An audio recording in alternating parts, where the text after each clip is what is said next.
Bienvenue dans 3 minutes pour comprendre. 3 minutes pour comprendre, être disciple du Christ.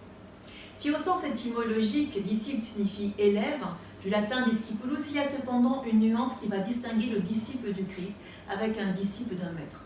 Dans le judaïsme, la loi est devenue un objet d'enseignement systématique de la part des rabbins, entourés de leurs élèves. Le maître enseigne et l'élève écoute et pose des questions. C'est ainsi que dans Luc 2, verset 46, vous savez ce moment quand Marie et Joseph partent avec Jésus à la Pâque pour Jérusalem, comme ils avaient l'habitude, la parole nous dit, nous trouvons dans le verset 46, le 3e jour, ils découvrirent dans le temple, il était assis au milieu des maîtres de la loi, les écoutait et leur posait des questions. Un autre exemple, Paul, par exemple l'apôtre, écoute le grand maître Gamaliel, mais ce n'est pas pour autant qu'il va en faire un sujet d'adoration. Dans le Nouveau Testament, on va compter environ 250 fois le mot de disciple, uniquement dans les évangiles et dans le livre des Actes. Le disciple comme élève reçoit l'enseignement du maître, mais il y a plus. Le disciple adhère à la personne même de Jésus. Et c'est là la différence entre le terme dans la parole, dans la Bible, et le nom commun de disciple.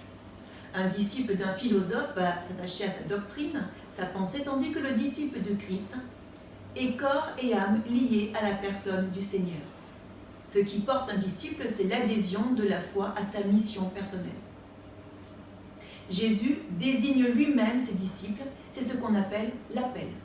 Dans Marc 2, verset 14, en passant, il vit Lévi, fils d'Alphée, assis au bureau des péages. Il lui dit 6 mois, Lévi se leva et le suivit. Il est bien dit que Lévi se lève et le suit. C'est un geste, c'est une action personnelle, une décision personnelle. L'appel, c'est ce mouvement, c'est l'action, c'est la décision que prend celui qui reçoit l'appel et qui reprend par ce mouvement l'autorité sur sa vie. Et pourquoi les disciples ont autorité ? Tout simplement parce qu'ils la reçoivent de Jésus, vers lequel ils se sont tournés et à qui ils emboîtent le pas. Ils sont tout entiers au service de leur Seigneur. Et à leur tour, ils seront capables de transmettre l'enseignement reçu et ils seront aussi les témoins des actions de Jésus. Jésus n'est pas un professeur pour les disciples, il parle avec autorité, ce qui fait de lui un Seigneur. Et les disciples rendent témoignage de ce que Jésus fut dans sa vie, dans sa mort et dans sa résurrection. Alors, quand Jésus t'appelle, il veut te mettre en mouvement, il veut te mettre en marche, il veut te faire disciple.